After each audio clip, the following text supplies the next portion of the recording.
Baik, Bapak Ibu sekalian, kita lanjutkan ke tahap kedua, yaitu diskusi literasi. Diskusi literasi akan dimoderatori oleh Ibu Fitri Susilowati. Beliau adalah pengurus GPMB Provinsi Kalimantan Timur, Ketua Kampung Dongeng Etam Kalimantan Timur, pegiat literasi yang juga pengurus Forum TBM Kalimantan Timur. Kepada Ibu Fitri Susilowati kami persilakan.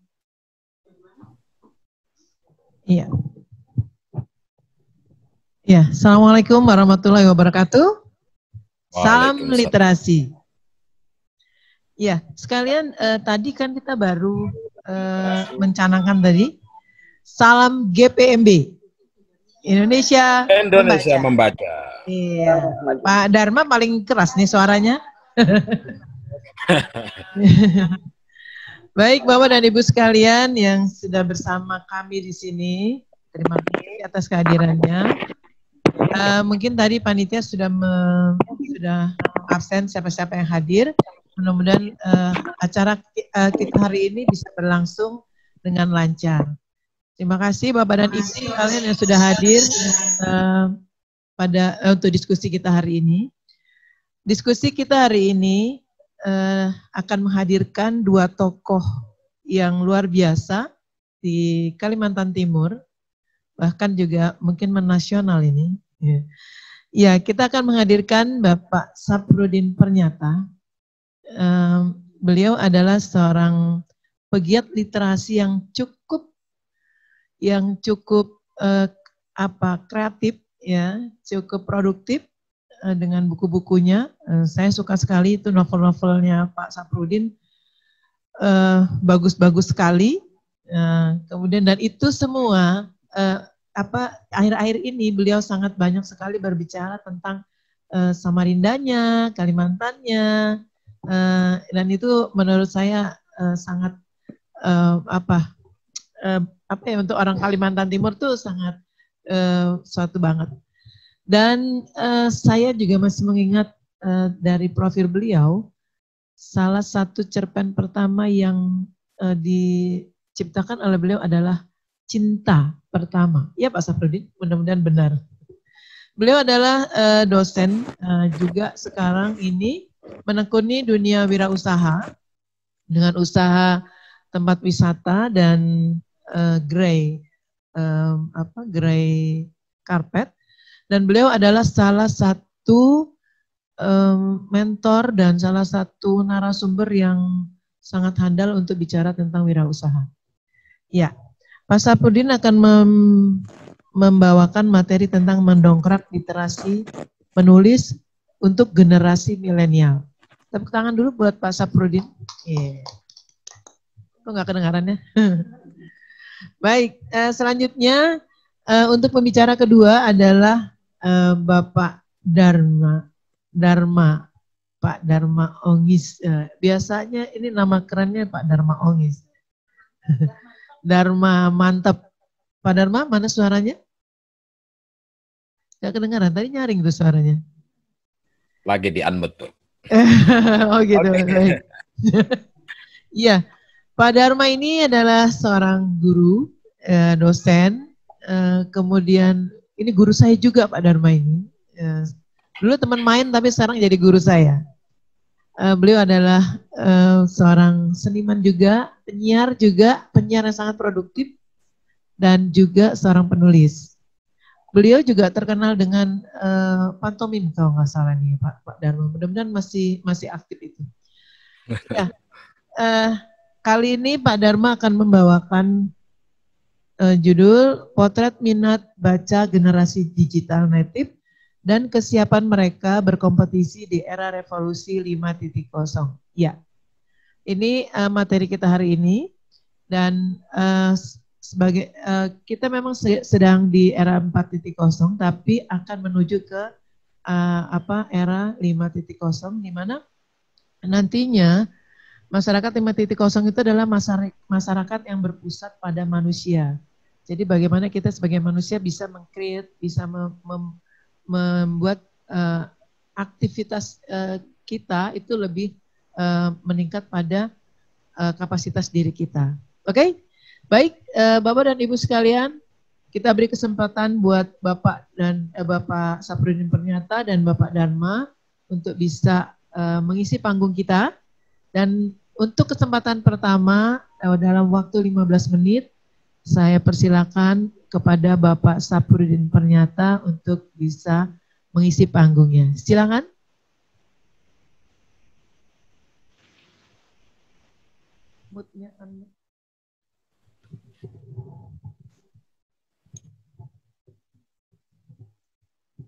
Ya, sambil menunggu Bapak Saprudin Pernyata, saya mengucapkan selamat datang pada teman-teman sekalian yang tidak bisa saya sebutkan satu-satu namanya.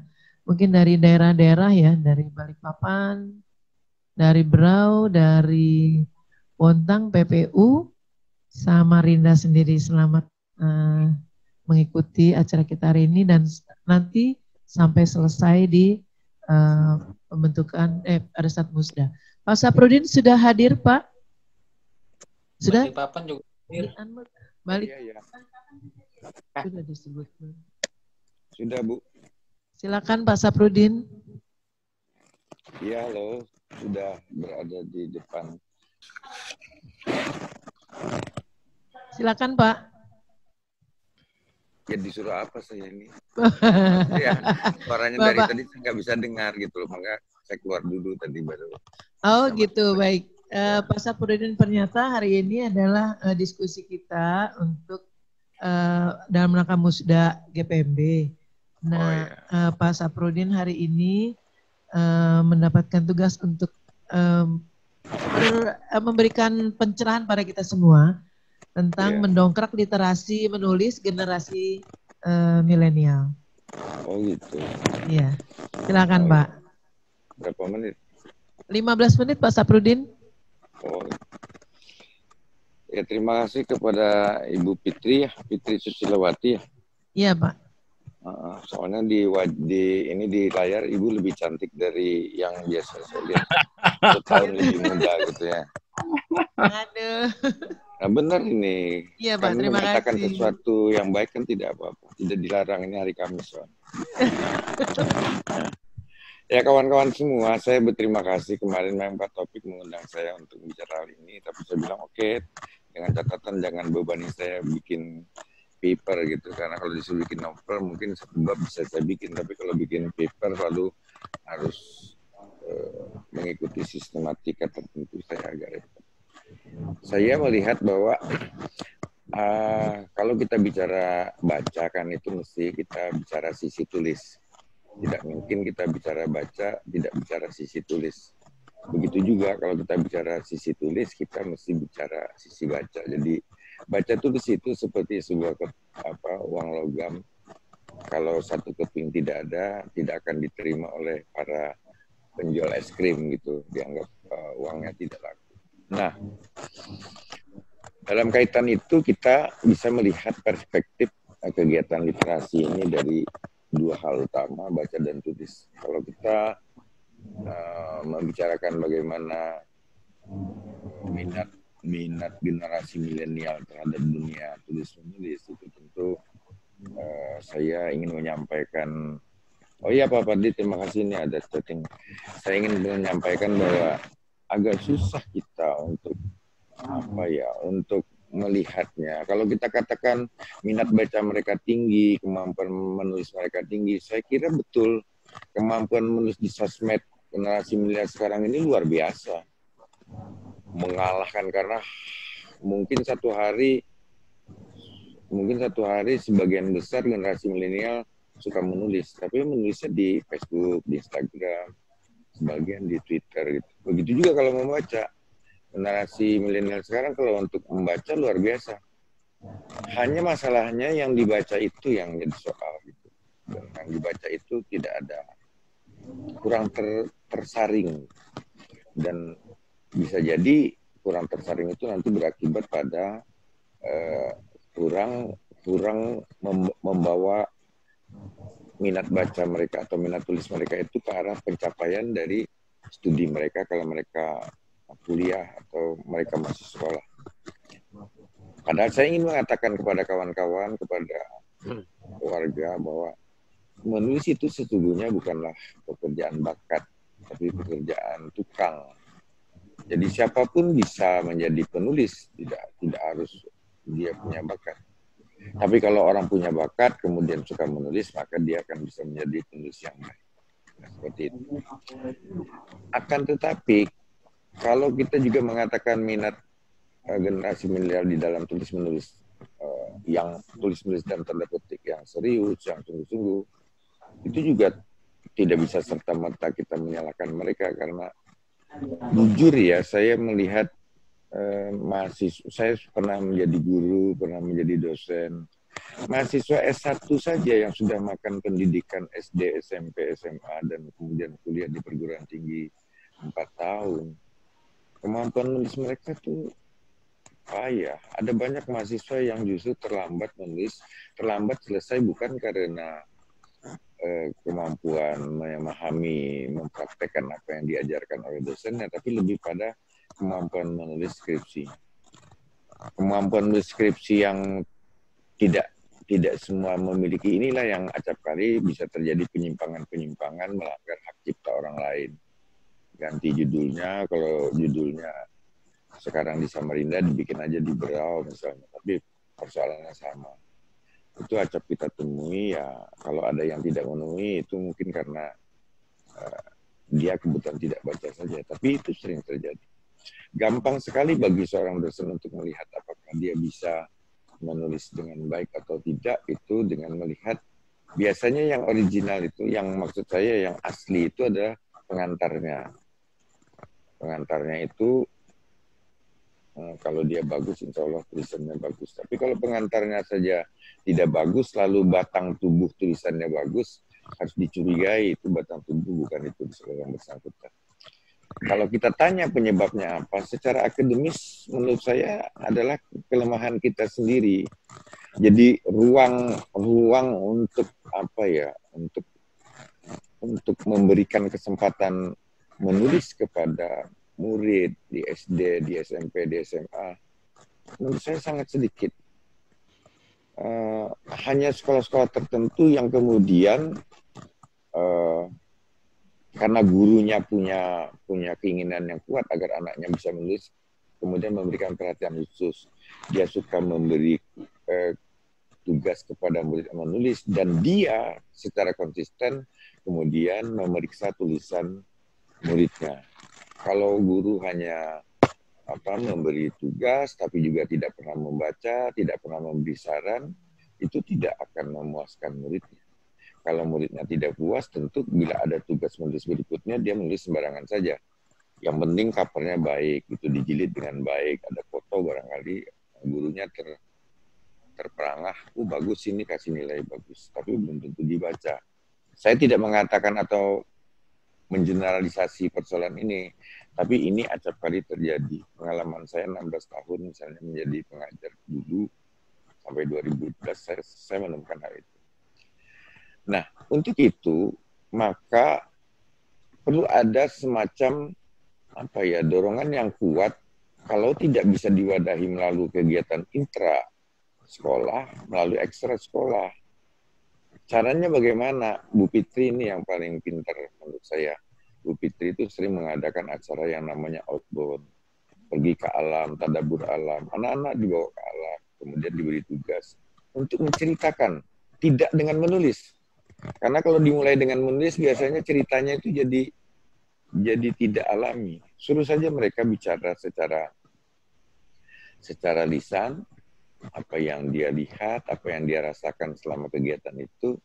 Setelah semua menceritakan, maka barulah guru mengatakan kepada muridnya, kamu sudah melihat, kamu sudah merasakan, kamu sudah berpengalaman kegiatan tadi, yang mana yang menyenangkan, yang mana yang barangkali mendebarkan atau menyeramkan. Coba sekarang kamu tulis seperti yang kamu ceritakan. Nanti bersama-sama 1 atau sampai 5 murid dari karya mereka yang terpilih dibahas secara bersama-sama melalui layar. Ini kesalahan kalimatnya di mana, pemilihan katanya yang kurang tepat di mana, sebaiknya kalimatnya harusnya bagaimana, ini menulis dialognya kok tidak tanda petik, seperti itu. Dengan cara-cara yang seperti itu, saya kira kita akan bisa mengembangkan minat baca di kalangan generasi milenial. Sebab menurut saya, generasi milenial itu selalu menceritakan dengan mengungkapkan dengan gambar. Kita makan dulu ya, kita sarapan dulu ya, di fotonya soto Banjar. Itu kan sebenarnya dia sudah bercerita bahwa pagi tadi sebelum sikat gigi di meja saya sudah ada soto Banjar, lalu saya makan dengan nyaman, lalu ditegur oleh ibu saya, kamu sudah makan soto Banjarnya, tapi kamu sikat gigi tidak.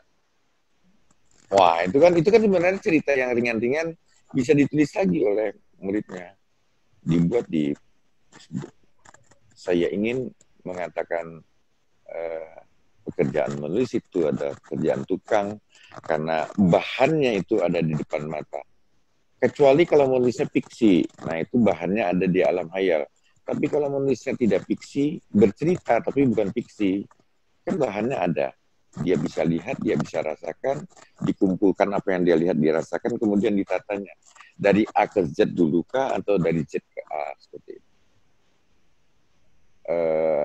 Persoalannya adalah seberapa kuat kita memberikan perhatian dan apresiasi kepada anak kita atau murid kita terhadap mereka menulis.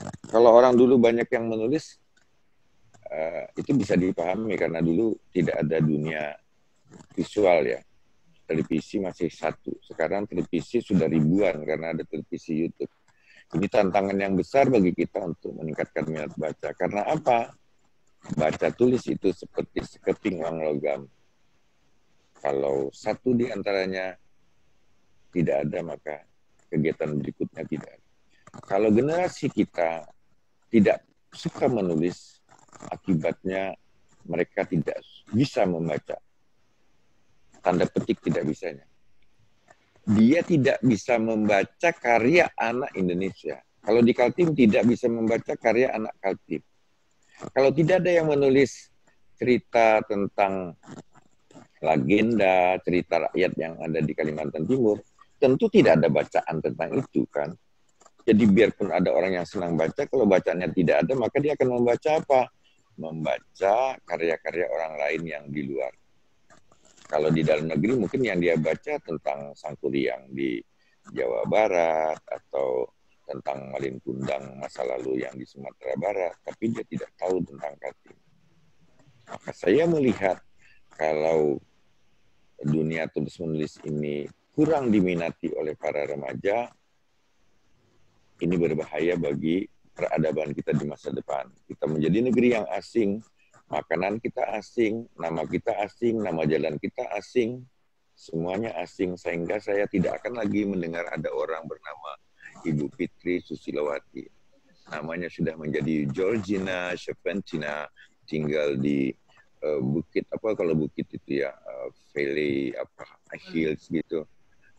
Ini kan kehilangan identitas. Kalau sebuah bangsa tidak punya identitas, maka dia tidak bisa lagi disebut sebagai sebuah bangsa. Saya kira itu pengantarnya Ibu Fitri. Mungkin nanti bisa kita diskusikan lebih banyak di kesempatan berikut. Terima kasih. Ya, terima kasih Mas Safrudin. Guys, keren sekali pertemuan kita hari ini. Iya, Pak Safrudin nanti kita akan bahas lagi di pembahasan ya Pak. Nah, selanjutnya saya beri kesempatan buat Bapak Dharma Sudarma Ongis. Bapak Dharma mantep. Bisa pakai belangkon, siap. Karena rambutnya sudah mulai gondrong. Itu perpustakaan mininya ya Pak? Iya, korban lockdown. Wah, mantap, mantap. Oke. Baik, assalamualaikum warahmatullahi wabarakatuh. Waalaikumsalam. Yang terhormat Pak Safrudin Pernyata, Rektor Universitas Kehidupan. Siap. Yang kala itu kita pernah roadshow dengan Pak Safrudin, duet maut sampai ke beberapa daerah-daerah dengan beliau. Jadi satu hal yang diamanahkan oleh panitia terkait dengan potret minat baca generasi milenial yang di belakangnya ada revolusi industri 5.0. Sebenarnya topik itu adalah topiknya panitia, bukan topik saya. Untuk itu saya pengen secara literasi panitia lebih laju dibandingkan kondisi, bahwa kita melihat mungkin yang tepat adalah revolusi industri 4.0, namun masyarakat 5.0. Jadi society 5.0 ya. Ini kaitannya dengan sikap masyarakat di dalam menyikapi kehidupan di era revolusi industri 4.0. Nah, sikapnya adalah seperti sekarang. Kalau kita ditanya soal potret minat baca generasi milenial, itu kan ada dua kata sebenarnya yang perlu kita maknai. Generasi milenial atau generasi yang berada di era milenial. Karena ini mirip-mirip saja bahwa kalau Bu Ence, Bu Fitri, Pak Taufik itu saya pikir bukan generasi milenial, tapi generasi yang hidup di era milenial. Namun perilakunya kadang-kadang ala generasi milenial, karena era-era digital itu membuat kita menjadi generasi cetak, migran ke generasi digital. Nah, efek samping dari kesemuanya itu bahwa budaya membaca dan budaya menulis perlahan-lahan tergerus oleh budaya berbasis teknologi yang tentunya banyak dinikmati untuk sebuah kepuasan dan kesenangan. Bahkan bisa jadi itu bisa melenakkan gitu ya. Semisal kita, ada adik kita banyak menghabiskan waktu untuk bermain game online. Dan itu yang main game tidak hanya generasi milenial, tapi bisa juga generasi cetak, generasi tua yang berada di era milenial. Nah, ini satu hal yang menjadi tantangan buat kita, bahwa alih-alih mereka membaca buku secara utuh, apalagi tadi yang disampaikan oleh Pak Safruddin, menuliskan pemikiran-pemikiran, generasi muda hari ini nampaknya lebih banyak waktu di depan gawe selama berjam-jam, hanya memantau aktivitas orang lain, dan eksis dengan aktivitas kesehariannya. Bahkan apapun kegiatan yang dilakukan selalu di-capture dan di-upload. Tadi di pidatonya Pak Aswin, beliau menyatakan bahwa UNESCO menyebutkan Indonesia urutan kedua dari bawah. Dan yang menarik adalah kita adalah di bawah Thailand dan di atas, di atasnya Thailand dan di bawahnya Botswana. Sebuah negara yang kita sendiri juga tidak tahu. Namun kalau kita telusuri lebih dalam, bahwa ada satu persoalan yang sangat memprihatinkan. Toh kalau andai kata dikatakan bahwa kita sebagai generasi yang rata-rata minat bacanya kurang, 1/1000. Kalau saya pribadi harus menanyakan ke survei yang dilakukan oleh PISA ataupun oleh UNESCO. Karena beliau kadang-kadang sampel yang diambil adalah Indonesia Timur. Ini saya sedikit agak terbuka ketika Pak Muhajir, menteri kita, menyatakan bahwa kenapa hasil PISA kita selalu rendah, itu dikarenakan objek responden yang diambil adalah kurang tepat sasaran. Nah, maka kita tadi yang disampaikan oleh Bapak Ketua Pusat, maka di situ adalah kita harus berjuang untuk memperbaikinya. Fakta-fakta lain yang perlu kita telusuri bahwa kita itu adalah, Indonesia itu 60 juta penduduk Indonesia memiliki gawe. Dan kita adalah urutan kelima terbanyak kepemilikan gawe, kepemilikan gadget. Bahkan menyatakan lembaga riset digital marketing itu menyatakan memperkirakan smartphone di Indonesia itu lebih dari 100 juta orang memiliki smartphone. Yang tentunya itu berdampak kepada tadi perilaku-perilaku di dalam konsep membaca. Nah, ironisnya, meski minat membaca buku rendah, tapi data dari World Social itu mengungkapkan orang Indonesia itu bisa menatap layar HP itu kurang lebih 9 jam sehari. Nah, minat baca rendah, tapi kalau melihat gadget, natap HP itu bisa 9 jam sehari. Sehingga kita lebih banyak mengenal generasi kita adalah generasi penunduk. Jadi semuanya bukan menunduk karena hormat, tapi menunduk karena lihat HP. Ya barangkali pada saat proses ini pun, sebagian juga ada yang menunduk, tapi bukan mendengarkan, tapi melihat isi HP-nya. Karena seakan-akan tidak mau ketinggalan informasi yang ada di WA, yang ada di Facebook, di Instagram maupun di Twitter. Ini menjadi catatan. Indonesia ini ternyata juga mendapatkan urutan kelima sebagai negara generasinya paling cerewet di media sosial. Nah, saya mencoba untuk mengkoneksitaskan apa yang disampaikan oleh Pak Safrudin tadi, bahwa kita tidak bisa menulis, tapi kalau kita menulis di media sosial, kita adalah mendapatkan urutan kelima. Berarti kita pintar untuk menulis, tapi menulisnya adalah di media sosial. Nah, Bapak Ibu sekalian, momen Indonesia sekarang, momen COVID ini adalah, kalau bagi saya adalah memberikan pelajaran berharga, baik dari sisi aspek kesehatan, tapi juga aspek sosial budaya. Pandemi ini telah mengubah cara kita tadi ya, cara kita yang tidak hanya berdisiplin memanfaatkan medsos untuk katakanlah hanya sebagai chattingan saja. Kali ini kita sudah manfaatkan media sosial, YouTube, Zoom, dan yang lain-lain digunakan sebagai sarana pembelajaran. Nah, catatan buat kita sekarang adalah bagaimana menanamkan nilai-nilai itu, kebiasaan-kebiasaan membaca itu menjadi terintegrasi dalam sebuah sikap. Nah, karena saya basically-nya adalah seorang pendidik, maka mau tidak mau ada konteks terhadap pola pembelajaran yang harus kita tanamkan. Seruan membaca, seruan untuk membaca buku, dan sebagainya macam, itu penting. Namun yang paling penting adalah kita memberikan sebuah contoh, kita memberikan sebuah ketauladanan. Nah, ketauladanan itu tentunya difasilitasi oleh sebuah keberadaan. Nah, jadi kalau kita telusuri lagi bahwa anak-anak kita hari ini itu hidup di lingkungan di mana membaca dan menulis itu lebih banyak melalui media digital. Sehingga akses membaca itu penting.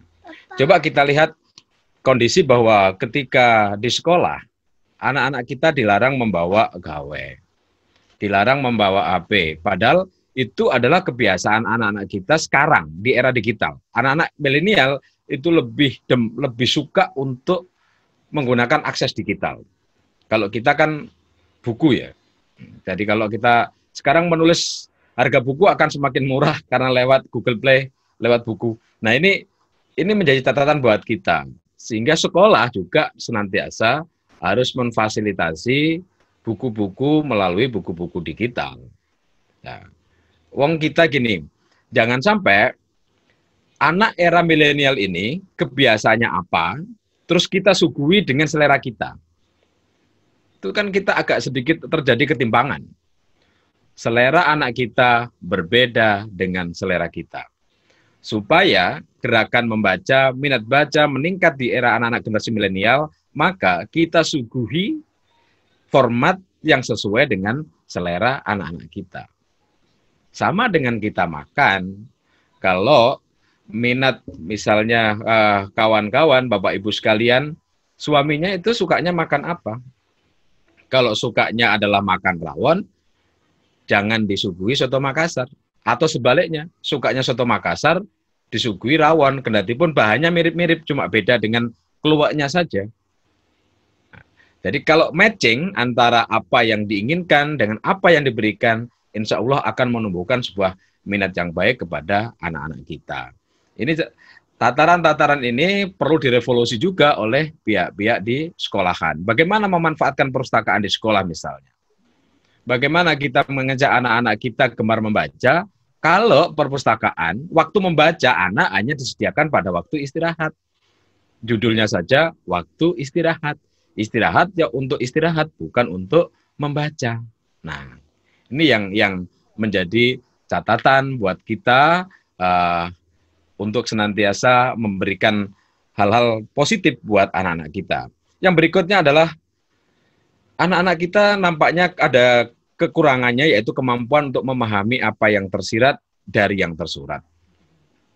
Ini lagi adalah peran kita sebagai GPMB, sebagai orang tua, sebagai guru, bagaimana melatih anak-anak kita untuk melatih bagaimana cara dia mengungkapkan ide, gagasan, sehingga muncul sebuah kreativitas baru. Tadi Pak Saprudin memberikan contoh yang sederhana, simpel sekali, dan itu cukup menantang buat dilakukan oleh para guru-guru. Jadi ide itu bisa muncul dari apa yang dipandang.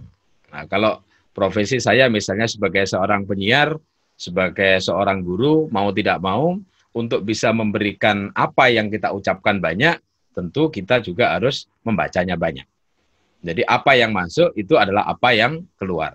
Maka kalau di kampus itu ada dosen yang topiknya itu tidak pernah berubah dari tahun ke tahun karena buku yang dibaca adalah buku yang sama juga dari tahun ke tahun. Ini adalah tantangan buat kita para penggerak gerakan minat baca. Itu barangkali paparan awal yang bisa saya sampaikan. Nanti kita akan lanjutkan dengan diskusi-diskusi yang lebih tajam. Terima kasih. Wassalamualaikum warahmatullahi wabarakatuh. Ya, waalaikumsalam warahmatullahi wabarakatuh. Terima kasih Mas Dharma. Ya, ternyata perhatian juga kita Pak ya. Anak-anak kita terlalu asik dengan gawai sehingga sampai kurang bisa memahami. Kadang-kadang nggak memahami apa yang ada di dalam konten yang dia baca. Sebenarnya anak-anak itu kalau pegang gawai apa sih Pak yang dibaca? Kalau yang dibaca di gawai, yang jelas ya status, sedang apa, berbuat apa, ada di mana seperti lagunya Kangen Band. Jadi ada lagi yang cuman lihat scroll aja, lihat gambar-gambar gitu ya. Nggak penting-penting sebenarnya. Nah, di masa COVID ini kayaknya kita semua sedang ditantang untuk mempergunakan media sosial ini dengan bijak ya Pak ya. Oke. Ya betul. Baik, kita akan bahas selanjutnya dan kita undang teman-teman yang hadir di pagi hari ini untuk bisa membahas apa yang telah disampaikan oleh Pak Saprudin Perniyata dan Pak Sudarman, supaya pembahasan kita nanti lebih mendalam lagi. Silakan, saya mau cek dulu yang hadir. Saya mau sapa-sapa dulu ya, Mbak Yeni. Halo Mbak Yeni. Oh Mbak Yeni ada di sini. Beda ya, benar nih wajahnya beda di situ. Iya.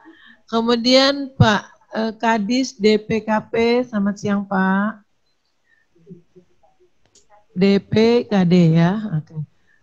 Ibu Dwika Meitawati. Oh iya Pak Kadis ada ya. Oke.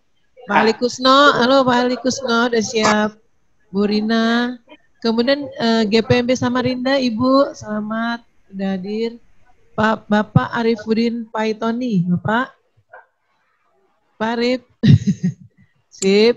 Pak Rahmat Azazi. Ya. Kemudian Ibu Yosefina Silaen.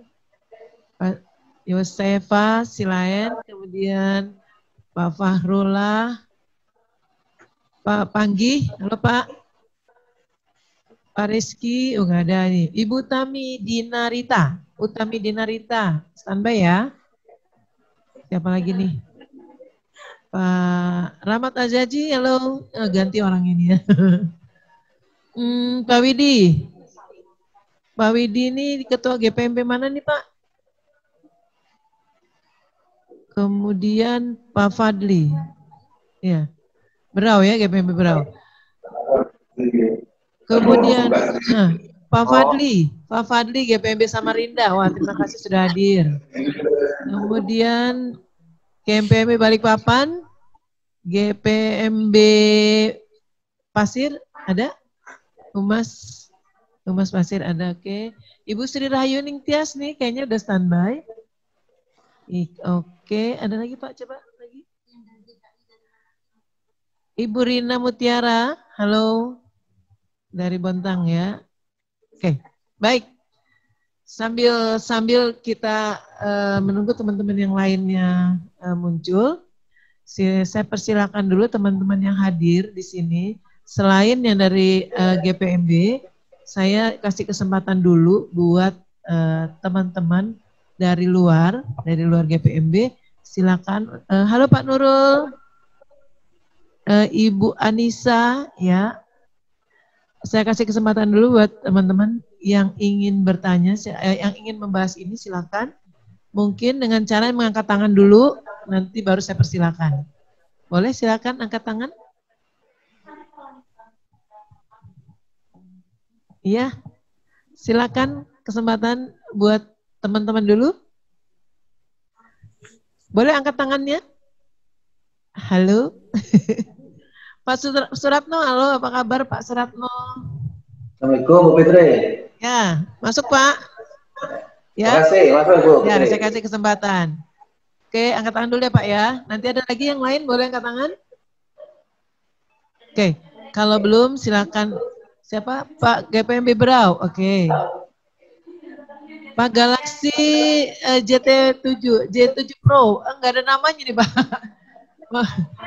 Silakan. Untuk GPMB nanti Pak ya. GPMB semua saya kasih kesempatan untuk bicara masing-masing masing-masing saya kasih kesempatan dulu buat Pak Suratno dan GPMB Brau nanti dulu. Nanti. Ya. Pak Suratno dulu silakan Pak. Oh ya, sementara pas dulu Bu. Masih dicari dulu Bu Banjarnas. Oke, sementara baik. pas dulu Bu. Pas dulu. Oke, Pak Galaxy J7 Pro Pak. Saya nggak tahu nih Pak siapa nih. Tolong di dari mana tuh? Oke, nanti mohon namanya ditulis itu biar kami tahu dari mana. Ya, baik. Kalau belum siap ya Pak, baik. Silakan, saya persilakan untuk Bapak GPMB Brau. Silakan Pak.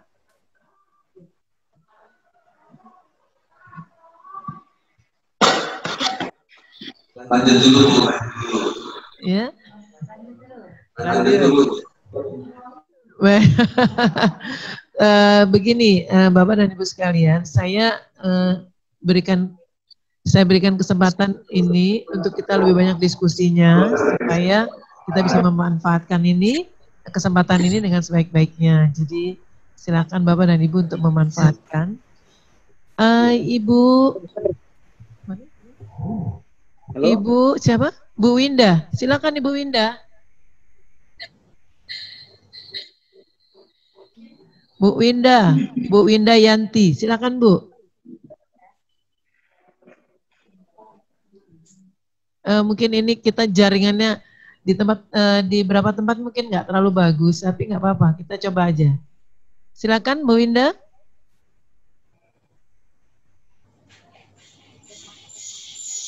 Pak siapa? Pak Soleh yang mana? Pak Soleh Hudin. Pak Soleh Hudin Anam. Oke. Silakan Pak. Ya. Waktu untuk Anda. Oke. Terima kasih kesempatannya Bu yang diberikan. Assalamualaikum warahmatullahi wabarakatuh. Waalaikumsalam warahmatullahi wabarakatuh. Salam kenal untuk kawan-kawan semua. Yang begini Bu, saya mau tanya terkait dengan mungkin rencana strategis ya GPMB sendiri ya, GPMB itu dengan perguruan tinggi itu seperti apa? Mungkin bisa dikasih kisi-kisinya gitu. Oke, ya baik. Ya Pak, itu tentang rencana strategi GPMB nanti mungkin akan dibahas oleh Bu Ence. Yang berkaitan dengan materi Pak Safrudin dan membaca Pak dan Darman, menulis. Membaca dan menulis. Oke, baik. Baik, Bapak Soli, silakan. Ya.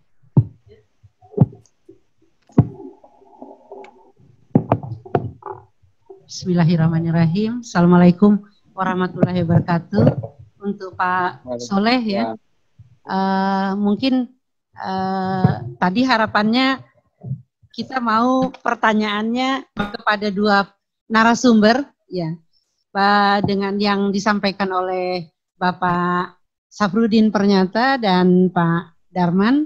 Namun demikian tanpa mengurangi rasa hormat, mohon izin Pak Safrudin dan Mas Darman, saya jawab dulu Pak Saleh karena ini pertanyaannya sepertinya kepada GPMB. Pertanyaannya adalah tentang Renstra atau rencana kerja dan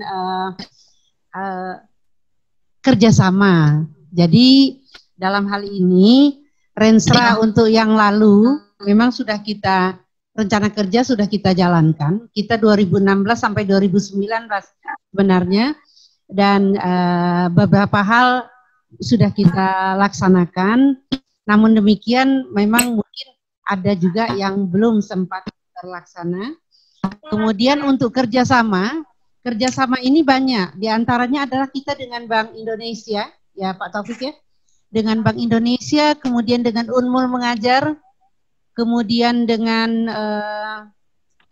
Bank Indonesia, Unmul Mengajar, kemudian dengan GPMB Kabupaten Kota, diantaranya GPMB Kota Samarinda, hal-hal yang sifatnya kerjasama. Kemudian ada juga kerjasama dari GPMB dengan perguruan tinggi. Ini begitu Pak Soleh.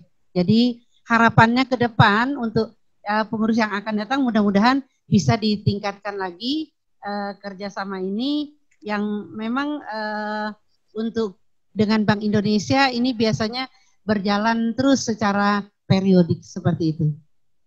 Terima kasih Pak Soleh, mudah-mudahan bisa diterima.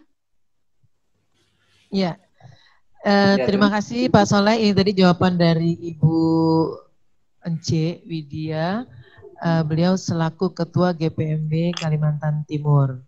Ya, rencana strategisnya sudah disampaikan. Kemudian ada lagi, mudah-mudahan Pak, ini sudah jelas ya Pak. Kemudian ada lagi pertanyaan, mohon nanti yang mau bertanya silakan disebutkan namanya. Dari Pak Fahrullah ya. Apakah pernah mengadakan lomba penulisan, kemudian apakah benar peminat mengikuti lombanya sedikit sesuai pengantar kata Pak Sapudin Pernyata tadi? Iya, kalau lomba penulisan belum. Kita belum, tapi mungkin ada di komunitas perpustakaan. Pak Agustinus, lomba penulisan ada Pak? Belum. Kalau lomba penulisan itu memang belum ada. Tapi untuk mungkin di apa yang lain ya, di komunitas yang lain mungkin ada ya, mengadakan. Tapi kita GPMB dan Badan Perpustakaan Kaltim sepertinya belum ya Pak ya. Mungkin apa yang mohon maaf saya jawab. Mungkin yang disampaikan Pak Safrudin tadi adalah kilas balik bahwa ketika ada lomba penulisan, Pak Safrudin mantan Kepala Badan Perpustakaan ya. Ketika ada lomba penulisan peminatnya sedikit. Itu mungkin yang beliau sampaikan untuk memotivasi agar ke depan bahwa bila ada lomba penulisan yang punya kompetensi untuk itu bisa disalurkan dengan hal ini. Mudah-mudahan Renstra kita untuk GPMB ke depan termasuk di dalamnya adalah lomba penulisan. Makasih.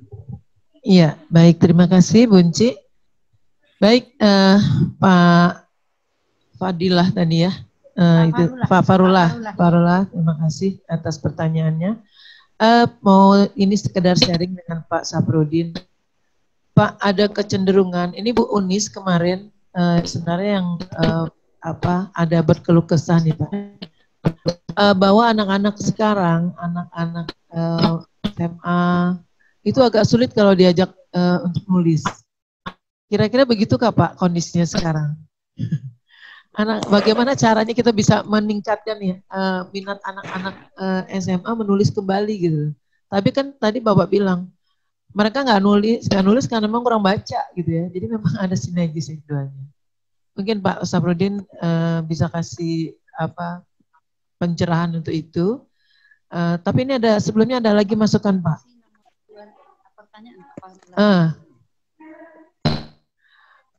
Dari Pak Fadli nih untuk Pak Saprudin Pernyata dan Pak Darman Mantep terkait membaca dan menulis. Mohon tipsnya untuk meningkatkan kembali minat baca bagi generasi bahula yang ada di zaman milenial. Wah, ini keren nih. Karena kelihatannya semakin semakin bertambah umur, minat membaca tidak berjalan seiring tapi bertolak belakang. Nah, ini Pak Saprudin dan Pak Mantep ada pertanyaan. nampaknya para peserta ini malu-malu untuk bertanya atau memang jaringan nggak bagus. Boleh juga silakan Anda tulis. Jadi nanti kami akan langsung bacakan. Ya, ini Pak Saprudin dari Pak Fadli tadi, dari Ketua FTBM Samarinda. Ini generasi bahula, generasi kita-kita nih Pak. Ini tapi kita di zaman milenial. Nah, semakin bertambah umur, nampaknya minat membaca ini sudah semakin menurun. Ada kiatnya nggak Pak nih Pak? Keren juga pertanyaannya. Oke, sementara itu dulu Pak. Silakan Pak Saprudin dan Pak Dharma bisa menjawabnya. Untuk Ibu ini nanti dulu ya, tunggu ya. Silakan. Baik Bu, jadi ada yang kita sebut dengan asumsi dan ada juga yang kita sebut dengan bukti ya. Asumsi itu biasanya dijadikan dasar juga untuk mengambil kesimpulan, tapi kesimpulan atas dasar asumsi itu bisa bias. Karena itu harus disertai dengan bukti. Bukti itu pun harus diuji beberapa kali, tidak bisa satu kali.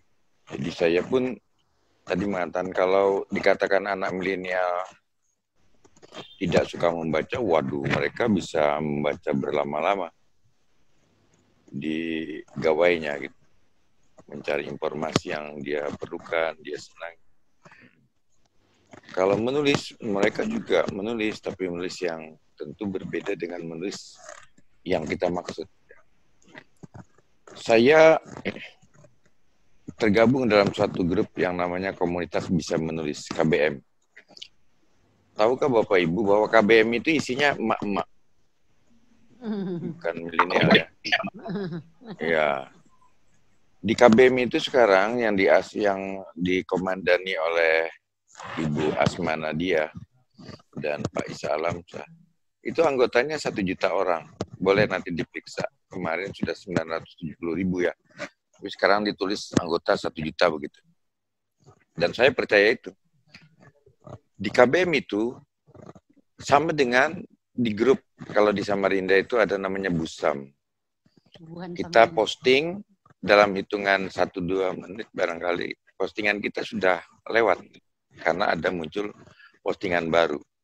Kalau di grup Facebook tertentu kan isinya macam-macam, tapi di KBM itu Komunitas Bisa Menulis itu isinya adalah tulisan, dan tulisan itu sekejap saja sudah punya kita sudah lewat, muncul lagi postingan baru. Apa yang ingin kita lihat di sini adalah bahwa sebenarnya minat menulis itu luar biasa dan minat membacanya juga luar biasa. Kalau di akun pribadi saya menulis cerita begitu, paling yang like 20-30 ya, yang komen 10. Tapi kalau saya posting di KBM, itu yang like, postingan saya itu ada yang di like sampai 20.000 orang, bisa di-scroll, bisa ditelusuri. Yang komen itu ratusan, dan dibagikan juga sampai ratusan. Itu menunjukkan bahwa sebenarnya minat baca itu bukan meningkat lah, menurut saya tidak juga dikatakan berkurang. Hanya persoalannya adalah kita tidak bisa menyajikan bacaan untuk generasi milenial yang sesuai dengan ide mereka gitu. Ini jadi PR kita bersama. Kan kalau generasi milenial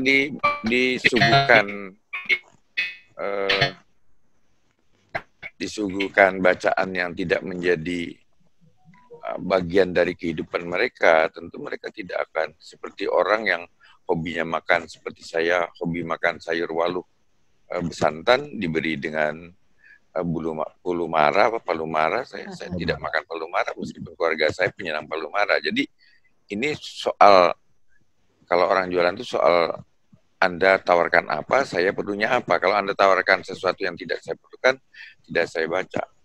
Ada yang namanya kalau nggak salah ya, Wattpad ya. Wattpad saya lupa. Saya dulu bergabung di situ. Di situ semua anggotanya adalah rata-rata adalah generasi muda. Jadi kalau kita bercerita tentang berpacaran ala anak milenial, di situ tepat. Tapi kalau kita menulis tentang bagaimana kekeluargaan, kehidupan pelakor itu tidak akan dibaca di Wattpad, tapi itu di KBM. Jadi ada grup-grup nulis. Yang kedua, saya setuju dengan pendapat Bapak Dharma Sudarman bahwa memang tidak bisa kita memaksa orang untuk membaca dalam bentuk buku ya. Kenapa? Itu terlalu mahal sekarang. Saya tahu ya, Wattpad barulah. Saya tahu bahwa harga buku untuk 300 halaman novel itu rata-rata 80.000 ke atas. Tahukah Bapak Ibu bahwa harga buku 300 halaman itu saya nerbitkan buku yang saya biayai itu hanya Rp27.000. Tapi cek di toko buku apapun, saya tidak menyebut nama toko bukunya, harga yang 300 halaman itu rata-rata di atas Rp80.000. Mengapa dari penerbit yang 27.000 tapi di toko buku menjadi 3 kali lipat? Nah, itu cerita soal lain. Tapi ini adalah bagian yang tidak bisa dipisahkan mengapa orang malas menulis. Karena 27.000 itu pengarang dapatnya bukan dari harga buku terjual, tapi pengarang mendapatnya dari harga penerbit. Kalau harga penerbit 27.000 itu dia mendapatkan 10%, berarti dia dapat 2.700. Jadi kalau diterbitkan 1.000 eksemplar, 2.700 kali itu berarti hanya 2,700. Kalau ada pilihan seorang untuk bekerja mendapatkan gaji taruhlah 5-6 juta, ya untuk apa jadi penulis kalau dia tidak karena senang. Karena 2.700.000 dihasilkan dari sebuah novel 300 halaman, itu tidak bisa serta-merta 1-2 hari dibuat. Itu satu.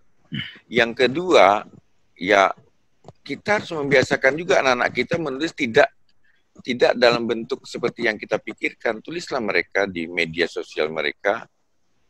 Saya ingin bercerita sedikit bahwa saya menulis 7 dari sekarang 9, 2 akan terbit. Jadi 7 dari novel saya yang sudah terbit, itu 6 diantaranya saya tulis di media sosial, di Facebook. Jadi kalau mau membaca misalnya Julaiha, Nanang Tangguh, Dikdaya, Awan, Ratih Tanpa Android, enggak perlu beli bukunya. Karena asal mengikuti, menjadi pengikut saya atau menjadi apa ya kalau di Facebook tuh, ya mengikuti. Follower, Pak. Follower ya. Followers. Aku enggak bisa Pak Sudarman kalau pakai bahasa Banjar ini ngali benar nyambetnya.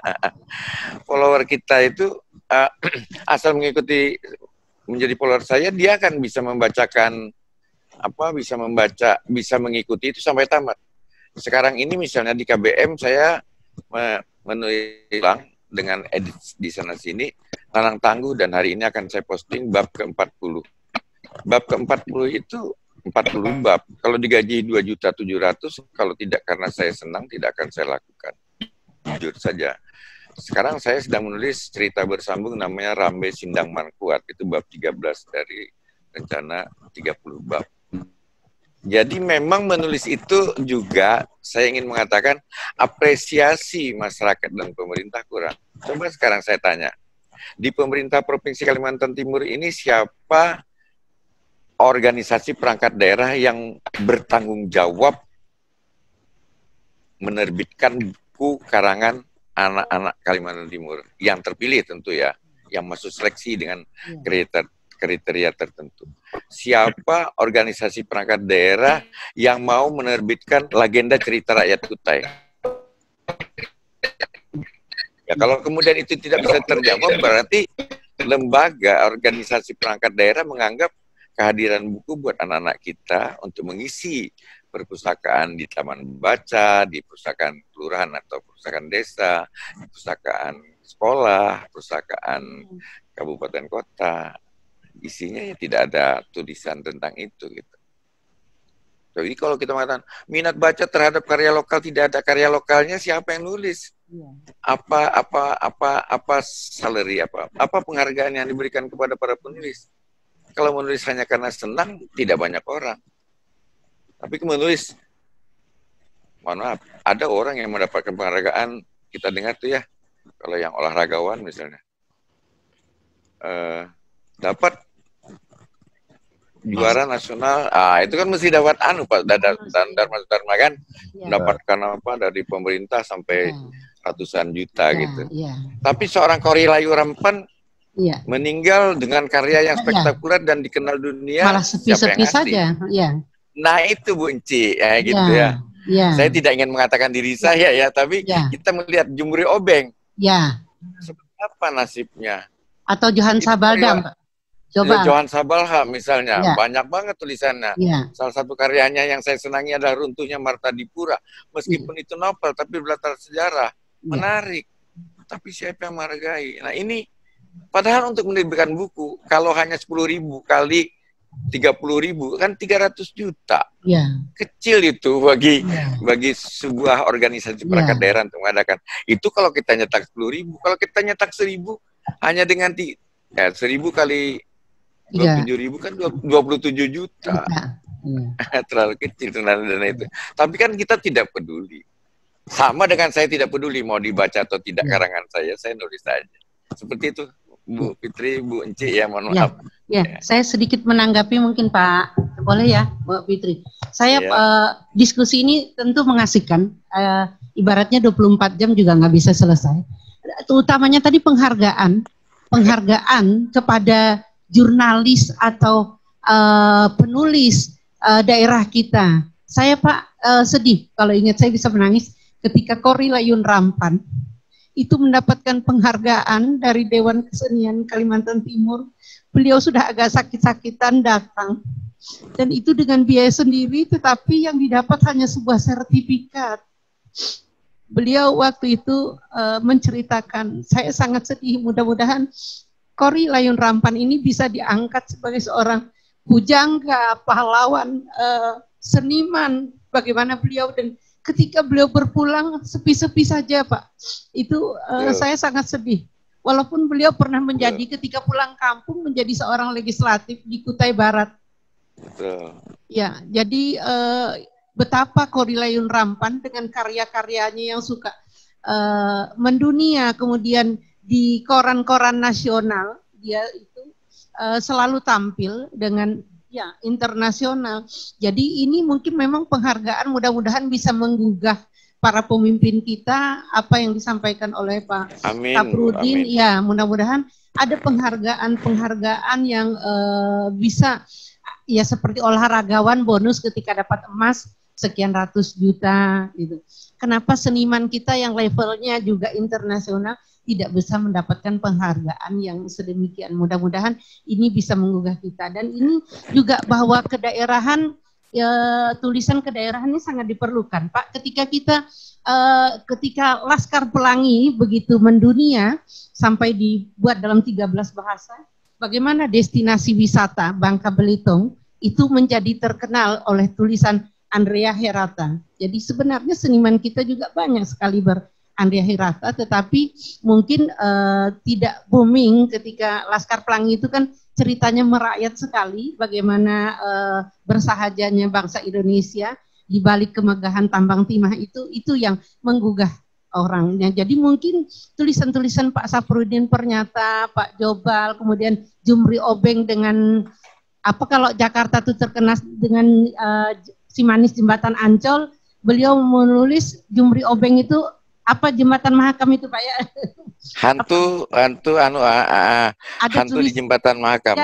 Hantu di jembatan Mahakam itu mungkin sesuatu yang perlu kita lestarikan, sehingga kita ingin sekali bagaimana rasa faktor milieu kedaerahan kita ini menggugah anak kita sampai turun-temurun, yaitu makanya Senandung buah bolok Kuranji papan, makan mabok, dibuang sayang. Itu mungkin perlu juga kita lestarikan Pak, betapa timangan itu buat mengantar anak-anak yang mungkin sekarang sudah menjadi seseorang yang sangat sekali Pak Saprudin, mungkin dari kecilnya itu ditembangkan begitu. Jadi hal-hal inilah mungkin perlu pernyataan. Begitu Mbak Fitri, mudah-mudahan ini bisa menggugah untuk selanjutnya. Ya baik Bu, akan jadi catatan buat notulen nanti, bahwa apa yang kita bahas hari ini akan kita sampaikan sebagai simpulannya Bu ya. Baik Pak Saprudin, terima kasih tadi Masih banyak lagi sebenarnya pertanyaan, tapi kita ke Pak Dharma dulu. Silakan Pak Dharma tadi. Baik, pertanyaan tentang generasi bahula tadi ya. Iya, iya. Untuk generasi bahula yang berada di era milenial, bahwa untuk menumbuhkan minat baca itu adalah pada posisi apa kebutuhan Bapak. Jadi kalau generasi bahula kan tergantung umur. Jadi umurnya adalah mencari syariat atau mencari hakikat. Ya kan, kalau Bapak sudah mau menuju makrifat, maka bacaan-bacaannya itu yang adalah bacaan-bacaan penguatan batin, bacaan-bacaan yang terkait dengan kehidupan, nanti Bapak akan cukup minat sekali. Jadi umur itu juga menentukan sumber belajar yang akan kita dapatkan. Jadi untuk Bapak, saya pikir kalau generasi cetak memang ada kendala ketika kita membaca lewat tablet atau lewat platform digital, karena biasanya mata kita agak sedikit pedih. Karena kalau generasi cetak itu membaca buku jauh lebih nyaman. Ini saya sendiri itu kan generasi peralihan ya. Ngajar saja kalau tidak pegang buku juga kayaknya kurang percaya diri, walaupun kita punya tablet, punya laptop, tapi buku tetap menjadi satu bagian yang meningkatkan rasa percaya diri buat kita. Jadi buat Bapak yang generasi bahula hidup di era milenial, untuk menentukan minat baca adalah kita harus menggali tentang tingkat kebutuhan kita apa. Kalau kita menjelang pensiun, bacaan kita adalah kiat-kiat khusus untuk hidup survive pasca pensiun, misalnya begitu. Jadi itu akan memberikan dampak buat kita. Nah, berikutnya Bapak Ibu sekalian, untuk generasi milenial kita itu adalah pengguna digital. Jadi baru sebatas hands-on, tidak head-on. Maka tugas kita sebenarnya adalah menyiapkan generasi-generasi kita itu memiliki literasi kaitannya dengan pemahaman tentang teks dan konteks. Bapak Ibu bisa bayangkan bahwa anak-anak kita yang minimalis ilmunya minimalis, baca buku kurang, tapi dia berada di depan gadget cukup lama. Biasanya adalah dia bisanya adalah like and share, tidak menulis. Saya mencoba untuk mengamati di grup WhatsApp saya saja yang grup para dosen. Itu juga ya sedikit sekali yang menuangkan tulisannya baru share. Rata-rata adalah sebagai pemulung. Sebagai memulung tulisannya orang dan menge-share saja. Nah, ini kan sebuah indikasi kita masih kurang memiliki budaya menulis yang cukup kuat. Nah, terus untuk Bapak, bacaan-bacaan itu saya pikir ya kita harus sediakan di mana kita berada, dibiasakan untuk membaca. Untuk kaitannya dengan generasi milenial, tadi Pak Sabrin cerita komunitas, saya itu memiliki komunitas Voice Over Indonesia, Pak. Jadi itu kawan-kawan voice over di seluruh Indonesia itu tergabung dalam satu komunitas. Nah, ternyata generasi milenial kita menulis itu lebih kepada condong menulis narasi kaitannya dengan pembuatan iklan, narasi profil, narasi pembuatan monolog. Jadi karena itu Pak yang sekarang kita lakukan.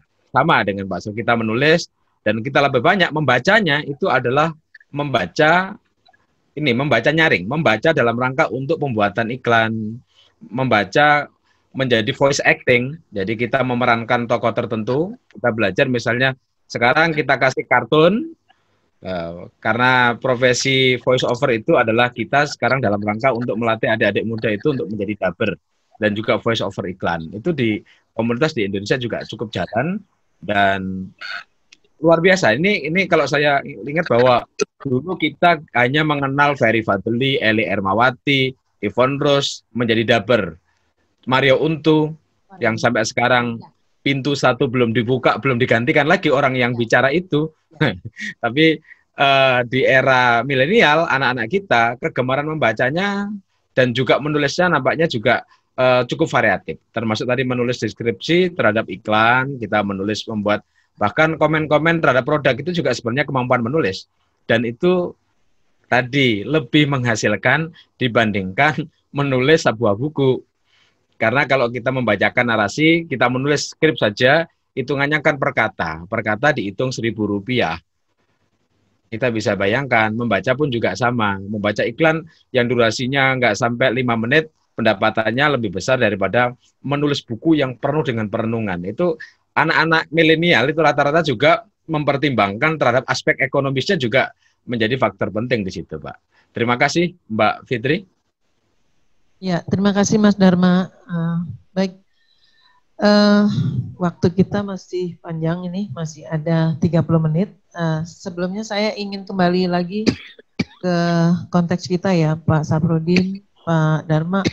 Saya tertarik sekali dengan komunitas Bisa Membaca dan Voice Over Indonesia. Mendongkrak literasi menulis untuk generasi milenial. Bagaimana, apakah bisa kira-kira kita masuk ke dunia tulis-menulis ini? Kalau ini yang sekarang dilakukan oleh Pak Saprudin, masuk di dunia orang dewasa. Apakah bisa ini Pak, kita mendongkrak ini dari anak-anak kita?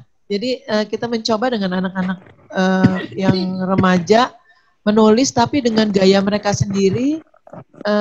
Mungkin perlu banyak berapa komunitas gitu yang membuat lomba-lomba atau membuat pelatihan. Yang pelatihan itu langsung penugasannya masuk di media sosial yang sangat digemari anak-anak sekarang gitu ya. Jadi kalau yang Facebook itu kan generasi kita tuh. Kalau Instagram tuh generasi muda. Nah mungkin kita juga perlu memberikan masukan-masukan itu kepada para generasi muda untuk mengajak adik-adiknya untuk juga menulis gitu Pak. Dan saya tertarik sekali dengan dua komunitas ini, mungkin ini bisa memberikan satu alternatif mendongkrak minat baca dan minat menulis. Mungkin begitu Pak. Kira-kira loh ya. Ya Gimana, nanti Mas mungkin Saprudin? GPMP ya, apa Mbak Fitri? GPMP perlu kita membuat sebuah komunitas menulis yang usia, misalnya untuk anak di tingkat dasar, SD, SMP, atau tingkat menengah. Mungkin sistemnya adalah pembimbingan. Jadi menulis kita berikan pembimbingan. Itu sama dengan kami juga sama di komunitas kami itu challenge setiap saat selalu membuat challenge. Jadi saya memberikan challenge kepada adik-adik untuk membaca dengan versi seperti ini. Bagaimana kamu membaca versi Poco Jatuh? Bagaimana kamu menjadi suara kamu mirip Doraemon, mirip Patrick. Nah itu kita latihan, ada challenge. Mungkin model itu bisa kita jadikan model dikarenakan untuk kemampuan menulis bagi adik-adik kita. Saya sedikit ingin ngajak refleksi Bapak Ibu sekalian kaitannya dengan nulis. Kita itu, adik-adik kita kan sudah belajar menulis mulai SMA. Kenapa skripsi, ketika membuat skripsi tulisannya masih salah? Terus guru-guru juga sama. Guru-guru kita itu kalau sedang mengambil kuliah S2, pada saat nyusun tesis, itu juga masih banyak sekali salahnya. Di dalam membuat paragraf, loh, mohon maaf. Jadi membuat paragraf mana kalimat utama, mana kalimat penjelas, kadang-kadang tidak bisa. Nah ini mungkin ini akhirnya kita mundur untuk merefleksi tetap di dunia pendidikan itu punya peran penting di dalam membangun keterampilan. Tadi jadi kalau menulis itu adalah bukan kemampuan tapi keterampilan. Kalau keterampilan itu efeknya ketika dilatih orang bisa ala biasa. Itu barangkali Mbak Fitri. Ya, terima kasih Mas Dharma. Baik, Pak Saprudin ada masukan? Iya, ya jadi saya senanglah di forum ini ya kita bisa bertukar pikiran. Memang yang harus kita yakinkan adalah sekali lagi memang ada orang yang menurut saya ada lembaga yang harus mengambil tanggung jawab, mengambil peran buat mendorong orang untuk berbuat. Kalau sekarang kita bilang membaca dan menulis, karena orang membaca harus ada tulisan, maka kalau tulisan itu ada, kalau ada orang yang menulis, maka harus ada yang kata Bu Enci tadi itu apresiasi yang cukup lah untuk dunia kepenulisan. Jangan sampai kita membiarkan peradaban generasi milenial ini menjadi peradaban yang asing dan sunyi di negerinya sendiri. Tapi dia begitu terbuka, awas dan hafal mengenai budaya orang luar. Ini berbahaya bagi jati diri bangsa, karena sesungguhnya Indonesia ini didirikan untuk memperkuat jati diri bangsanya. Kalau jati diri bangsa ini tidak bisa dikuatkan, itu kan menurut saya ke dalam tanda petik sebuah pengkhianatan terhadap bangsa itu sendiri. Bukankah salah satu negara ini didirikan tujuannya mencerdaskan kehidupan bangsa, tapi kita tidak memberi ruang dan jalan buat bangsa ini cerdas. Kalau kita semua pasti mengaku buku itu buku itu adalah satu di antara cara untuk orang cerdas. Karena tidak ada penulis yang tidak rajin baca. Kalau anak kita bisa kita dorong menjadi penulis, dia akan rajin membaca. Itu saya katakan seperti sekeping uang logam. Saya juga ingin mengomentari kata Bu Cik tadi. Kenapa Laskar Pelangi bisa begitu bagus begitu ya? Dan itu membuktikan sekali lagi bahwa tulisan yang bagus itu bisa membuat orang kaya. Tapi kan untuk melahirkan tulisan bagus itu butuh proses, dan ketika proses ini dijalankan sama dengan kita merawat anak, ada proses kita memberi asupan ASI itu air susu ibu ya. Lalu ya kemudian asupan gizinya dan sebagainya. Kalau kemudian kita tidak merawat, hanya bercita-cita dan ngomong berpidato kemana-mana bahwa kita penting membaca, sementara kita tidak berbuat apa-apa, kan itu kan juga dalam tanda petik omong kosong kan, seperti itu. Jadi mari kita bersama-sama memikirkan itu. Saya ingin mencontohkan misalnya ini novel saya. Ini novel saya buat sekitar 7 tahun lalu ya. Aku Mencintaimu Sanyuan. Ini cerita sebenarnya cerita biasa, tapi settingnya kan Derawan dan Kutai Barat. Apakah misalnya pemerintah Berau kemudian menganggap ini bagus nih, orang jadi tahu melalui buku ini tentang Derawan. Derawan itu kan sebuah kepulauan, bukan hanya Pulau Derawan ya. Kepulauan Derawan itu ada Sangalaki, ada Semama, ada Maratua kan begitu ya. Tapi tidak ada. Buku ini saya jual sendiri saja, kebetulan sudah habis. Kalau diminta cuma satu ini saja, tapi ini habis. Nah ya itu seperti itu. Ini adalah buku Awan judulnya. Buku ini laris di pasir karena menceritakan real story tentang seorang anak yang lulus dari S1 Unmul kemudian menjadi kepala desa, tapi dia meninggal di saat mengunjungi ayahnya yang sakaratul maut di rumah sakit Awahab Sarani. Semua orang bersedih hati karena kalau melihat kondisi ayahnya yang sudah di kemoterapi, radioterapi, bakal meninggal. Tapi ternyata yang meninggal anaknya karena akan mengunjungi ayahnya di rumah sakit. Larisnya di pasir. Nah, ini bercerita tentang pendidikan. Semua buku saya, meskipun cerita tentang pendidikan. Kalau Bapak Ibu Piti biasa naik kapal wisata Mahakam. Kapal wisata itu kan hadir di tahun 2017 ketika, mohon maaf, ketika saya jadi Kepala Dinas Pariwisata. Saya tulis sudah tentang kapal wisata itu tahun 2016 dalam buku Julaiha. Julaiha inilah orang yang menggagas lahirnya kapal wisata. Ada di dalam buku ini. Nah, kemudian kalau tahu Desa Wisata Pela, itu masuk di dalam novel Ratih Tanpa. Ini Pangempang, Muara Badak, jadi Pantai Jingga, Pantai Pangritalopi, ada di sini. Tapi apakah pemerintah Kabupaten Kutai misalnya menganggap buku ini bagus nih disebarluaskan untuk menjadi inspirasi sekaligus promosi wisata? Tidak ada. Ini juga buku tentang wisata. Dikdaya. Dikdaya ini mengenalkan juga Desa Wisata Pela dengan keindahan dan keunikan pesut Sungai Mahakamnya serta Danau Semayang. Tapi apa buku ini beredar di Kabupaten Kutai? Iya, tapi kan perorangan. Tidak ada yang mencoba untuk membantu mendanai yang tidak besar, dan bukan saya yang jual lah, yang jual kan penerbit. Saya kan tidak mencari duit di sini ya. Tapi kan kalau ini dibeli orang jadi tahu gitu tentang wisata, tidak sekedar pendidikan. Saya kan tidak bisa menjadi dai, saya tidak bisa menjadi hatib karena saya tahu diri lah ya. Tapi cara saya untuk berbagi ilmu karena au tanfa'u bihi, apa itu ijamatu ini kota malu illa min salasin sedekah jariyah, awaladin solidan adalah awal ilmu yuntapawihi atau ilmu yang bermanfaat. Cara saya untuk berbagi ilmu kan membuat cerita yang kayak Ibu Fitri juga mendongeng. Sebenarnya di dalam dongeng itu bukan ceritanya yang kita tonjolkan, pesan apa yang kita sampaikan di sana. Tapi Bu Fitri kan mungkin belum pernah mendapatkan honor 50 juta sekali tampil 60 menit ya. Nah, seperti itu. Kalau kemudian tidak dihargai seperti itu, kan berarti kita tidak menghargai pendidikan. Dengan cara yang berbeda. Padahal cara kita itu menurut saya lebih berterima daripada nguap-nguap di depan murid ya, muridnya asik sendiri, gurunya asik sendiri. Nah, mungkin ini agak keras ya, tapi saya harus sampaikan ini supaya menyentuh hati kita untuk kita bisa berbuat lebih baik bagi bangsa. Terima kasih. Ya, terima kasih Pak Saprudin. Wah, kita jadi banyak sekali PR-nya sebenarnya nih. Betapa sebenarnya semuanya bermuara dari kita-kita ya Pak.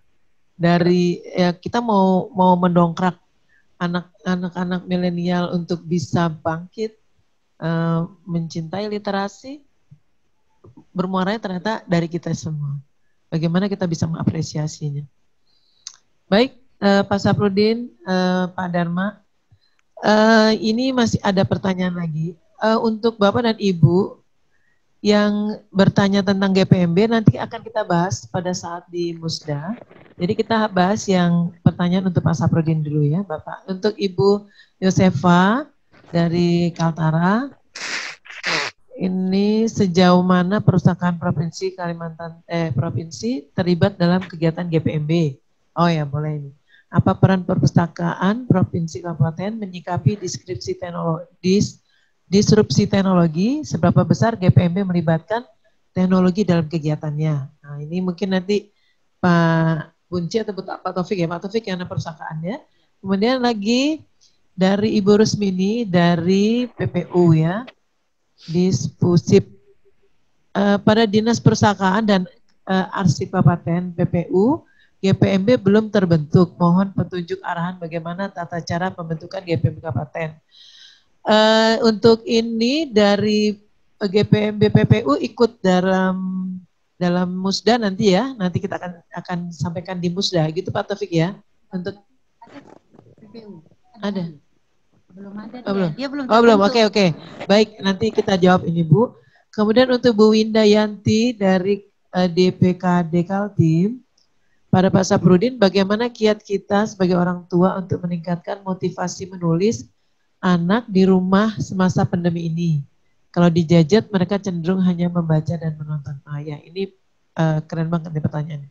Baik, 3 pertanyaan ini yang mungkin 2 bisa dijawab oleh Bunci, yang 1 nanti Pak Saprudin. Yang pertama tadi ya Mbak ya, apa itu PPU ya? Dari Kaltara, yang pertanyaan ya, sejauh mana perpustakaan apa itu tadi Mbak? Terlibat dalam kegiatan GPMB. Oh ya, baik.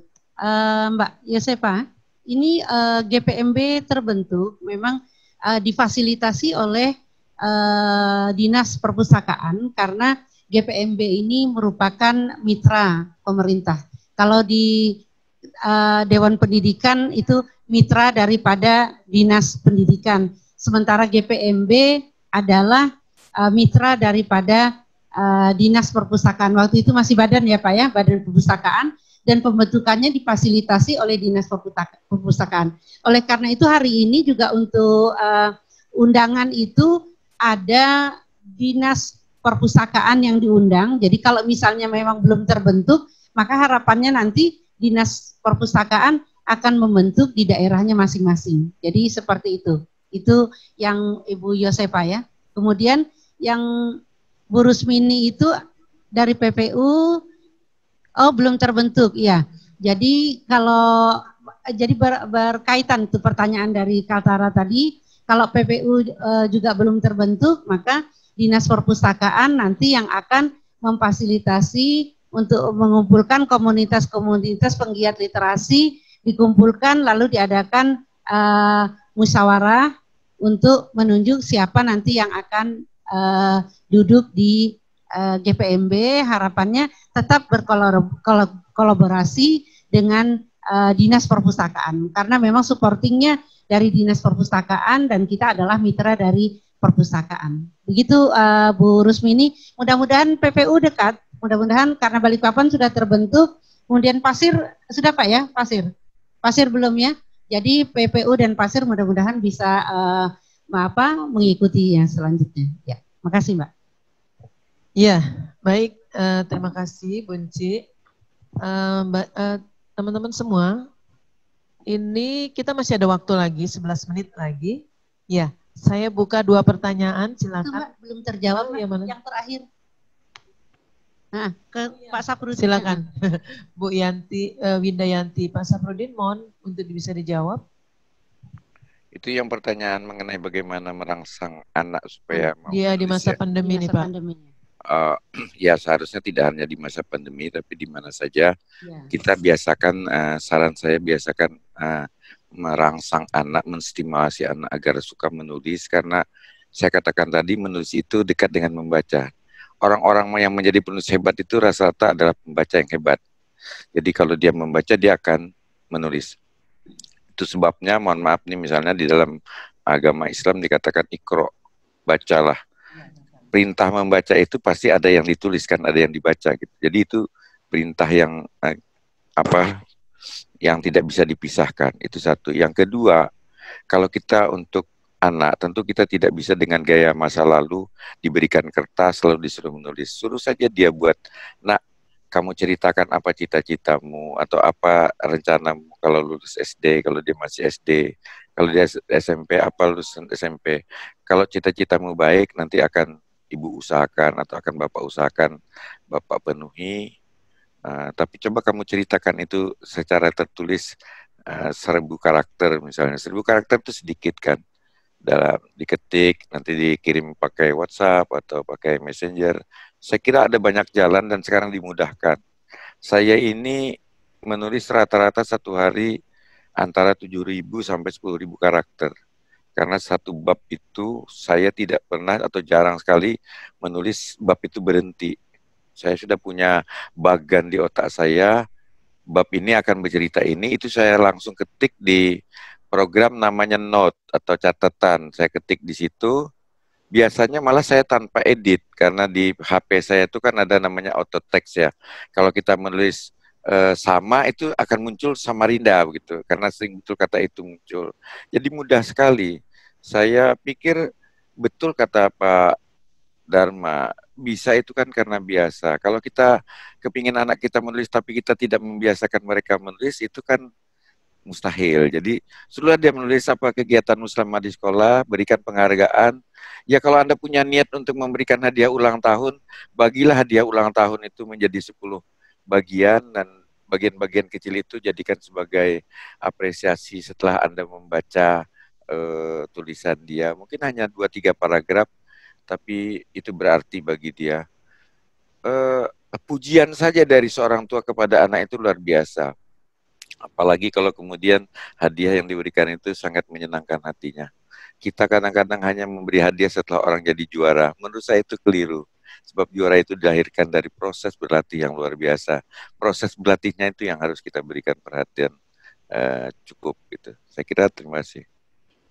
Iya, makasih Pak Saprudin. Ini keren banget nih.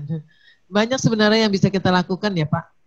Hanya mungkin kita sendiri yang orang tuanya harus menyadari bahwa kita juga perlu banyak belajar. Saya jadi teringat ini Pak, ada pelatihan model yang membuat kata-kata seperti ini. Literasi keluarga budaya lokal. Jadi itu di Tenggarong tuh Pak, mereka buat seperti itu. Jadi satu keluarga membuat cerita masing-masing sendiri, tapi bersama-sama. Nah itu juga mungkin bagian dari yang disampaikan Pak Saprudin tadi ya. Mungkin ya, bisa dimulai dari keluarga ya Pak. Betul, betul.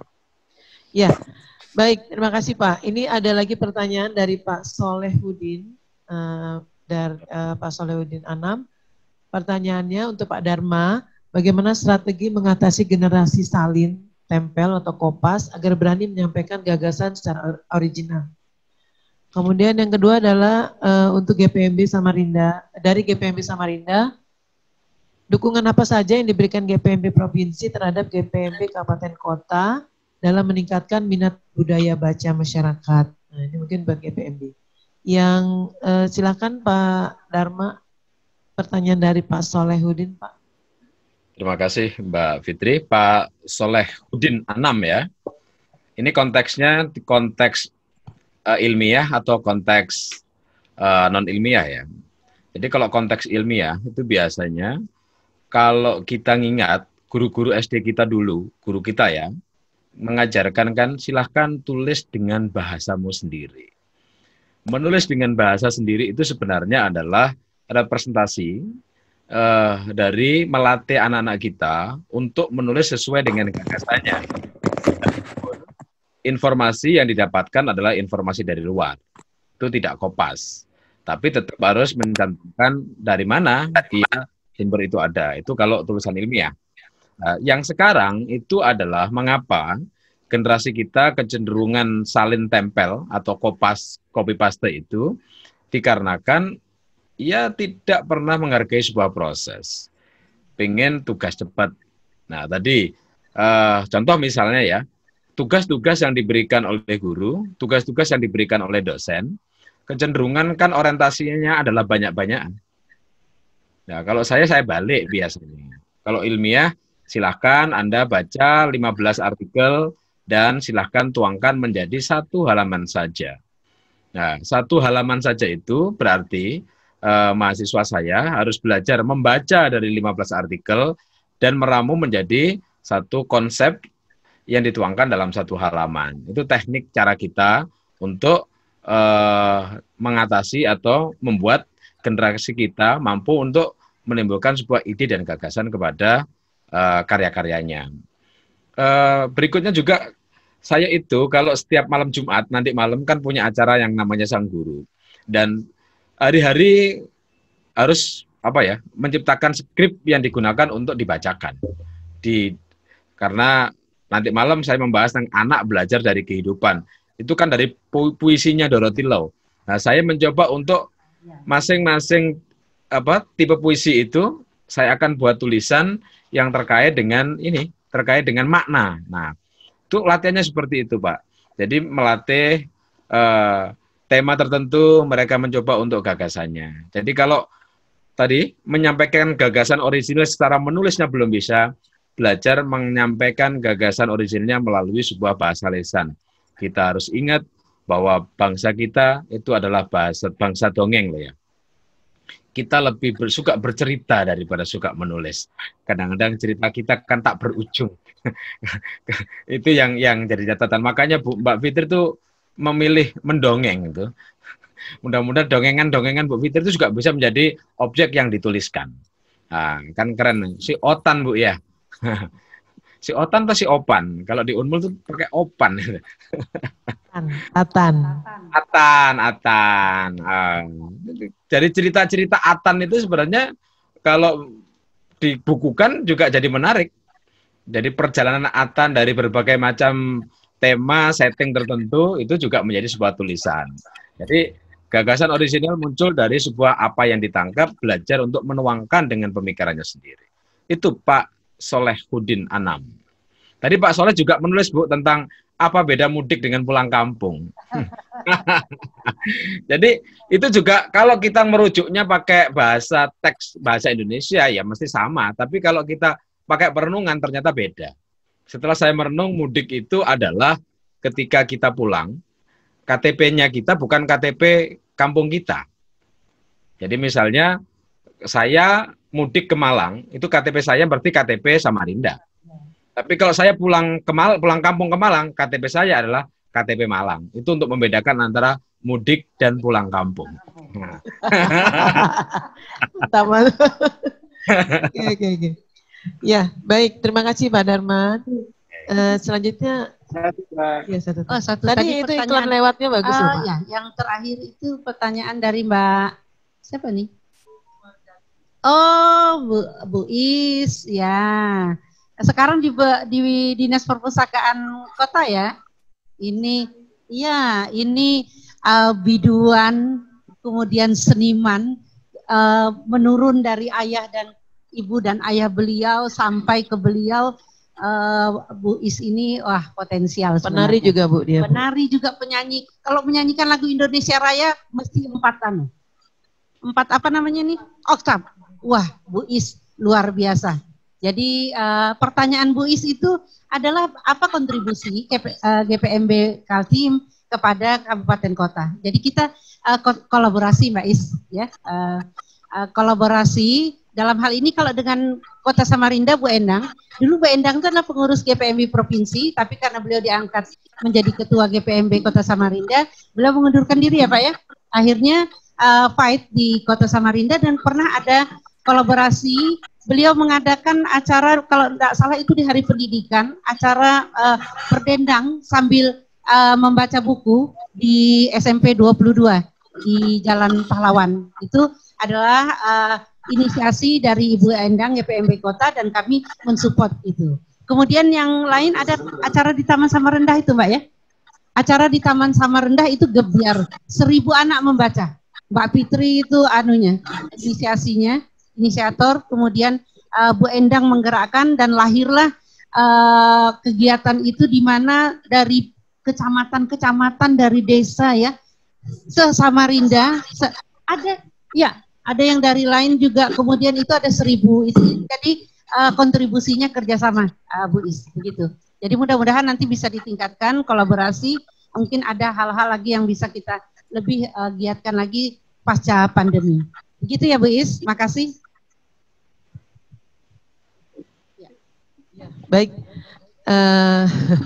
terima kasih Unci dan Bapak dan Ibu sekalian, Pak Saprudin Pernyata dan Pak Darman. Akhirnya waktu kita sudah cukup sampai sekian dulu. Saya bisa sedikit menyimpulkan tentang, tapi nanti kalau ada kurangnya mungkin mohon dimaklumi ya Pak, nanti kita akan bahaskan ini.